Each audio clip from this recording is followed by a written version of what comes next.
Coach's Corner. I'm here with Coach Ben Durham. Coach, how's it going tonight? It's going well. Good, good. Well, Coach, let's talk a little bit about last week's game. We got off to a good start this year. What was the final score? 36 to 28. 36. It wasn't quite that close, but well, we had a great offensive showing this past week, and let's talk a little bit about some of the positive things we did offensively, so folks know that did get to see the game, learn a little bit about what we're working towards. Sure. You know, I'll tell you what, Matt, I was really impressed with Fuad, man. Obviously, it was kind of a coming out party for him. He'd never even had 100 yards rushing, and to go for 276 on 23 carries, you know, I knew he was going to be pretty quick, but he really did a good job of reading his blocks and setting up some things and just, you know, exploding when he got an opportunity to get some space. Right.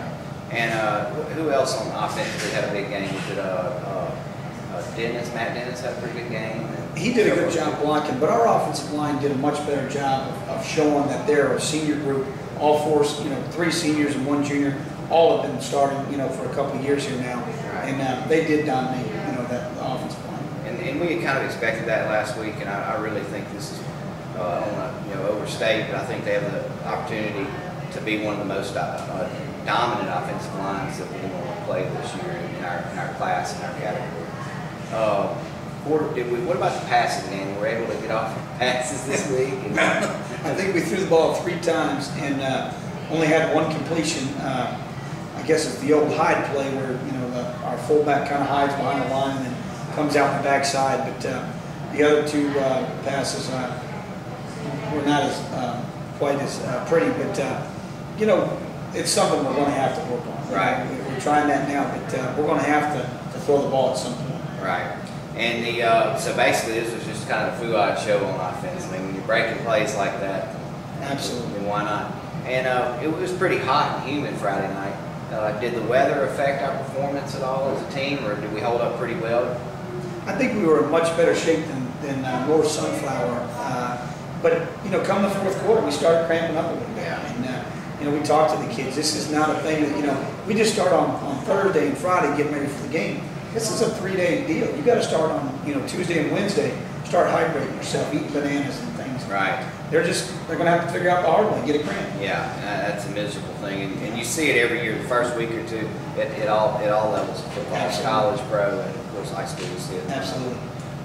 Defensively, we'll talk a little about how Coach's defense played last week. You know, Coach Powers, I think, did a great job. They scored a couple touchdowns late to make it look a little bit closer than it was. It was 30-8 in the middle of the 3rd quarter, and we tackled pretty well. I think we saw the best tailback we're going to see all year. Yeah. And you know, we hit him.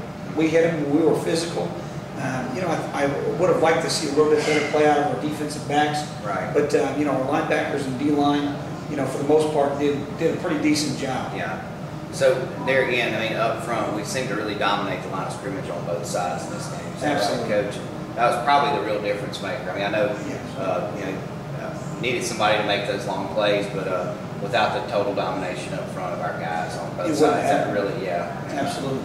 And you know, I think that's going to be a big advantage for us, not just size and toughness, but experience up there on the front. You know, we started out with 2 drives right down the field. You know, they were in a 3-2 that came to a 4-man front, and we had to adjust. And if you wouldn't have had seniors that knew what to do and a junior that's played, we would have had it. Right. And they did. They made the adjustments, and away we went. Awesome.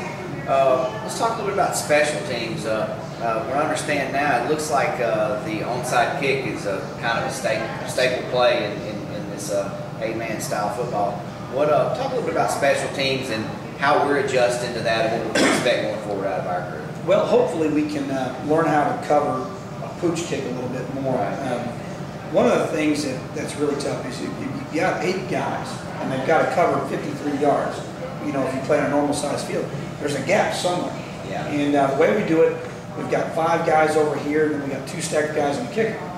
Well, there's a big gap in the middle of the field, so it's kind of a risk. However, we feel like these guys are more centrally located right where we're kicking the ball. So that's what we try to do. And, you know, they had a couple nice, you know, returns, and we were just that close a couple times.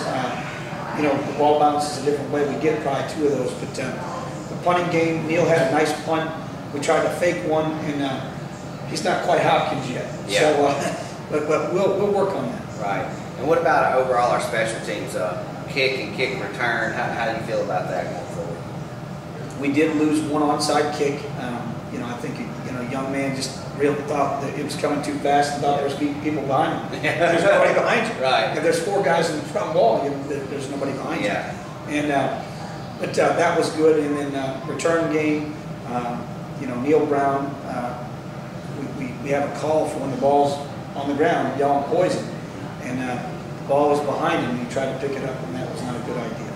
But and I'll tell you, so the fans at home, we do tell them to pick the ball up. This is something different, but because if you put 5 guys in 2 wings and you punt the ball, there's nothing on the outside.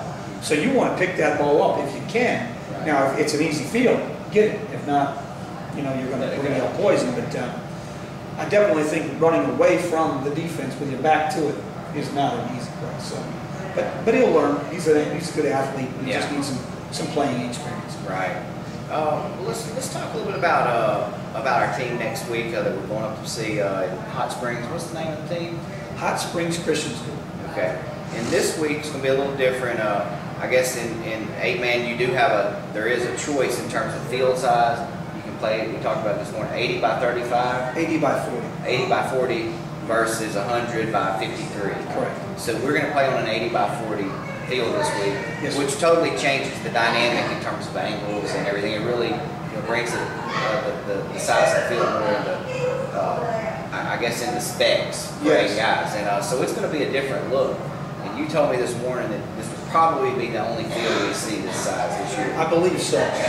But it's really going to be a difference in the special team. Right. You can't really pooch it because, it's out of bounds right away. Right. And, with only an 80-yard field, if you give them the ball, the 30-yard line or something, that's not a real good idea.